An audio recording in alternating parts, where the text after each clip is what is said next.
یہ لفظ مبارک ہمارے ہاں عرف میں بھی استعمال ہوتا ہے۔ یہ جب کوئی شخص بولتا ہے نا مبارک، تو اس سے خوشخبریاں ذہن میں آتی ہیں، اس سے کامیابیاں ذہن میں آتی ہیں۔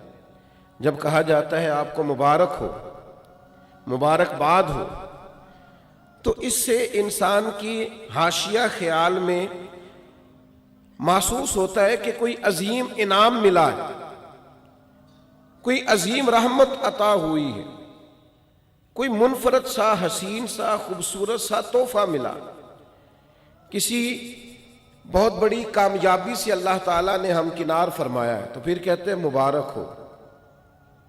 تو نبی پاک نے رمضان المبارک کو فرمایا شہر مبارک، یہ مبارک مہینہ ہے، برکت والا مہینہ، یعنی اس کا ہر لمحہ ہی مبارک ہے۔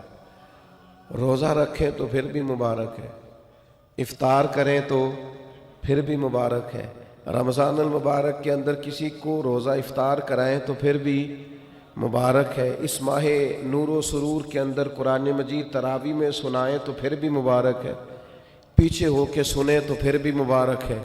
رب دے توفیق، اللہ کرے فضل، تو رمضان المبارک کے اندر اگر ملے توفیق بندہ بیت اللہ کی زیارت کرے تو بڑی مبارک ہے، اور اگر اللہ توفیق دے اور انسان یہ ماہ مبارک مدینہ منورہ میں گزارے تو پھر بڑی مبارک ہے۔ تو ہر لمحہ مبارک ہے، ہر گھڑی مبارک ہے، رمضان سارا ہی مبارک ہے۔ پہلا عشرہ بھی مبارک ہے، درمیان والا بھی مبارک ہے، آخری بھی مبارک ہے، تاک راتیں بھی مبارک ہیں، لیلۃ القدر بھی مبارک ہے۔ تو حضور نے فرمایا شہر مبارک، یہ کیا ہے؟ مبارک مہینہ ہے۔ کون سا مہینہ ہے؟ یہ جتنے لوگ مایوس ہیں نا کسی بھی وجہ سے، خدا نخواستہ پریشان ہیں کسی بھی وجہ سے، محسوس کرتے اب پیچھے رہ گئے کسی بھی وجہ سے، تو وہ یوں سمجھ لیں کہ یہ وہ مہینہ آ گیا ہے جس میں مبارک ہی مبارک ہے، جس میں کرم ہی کرم ہے، عطا ہی عطا ہے۔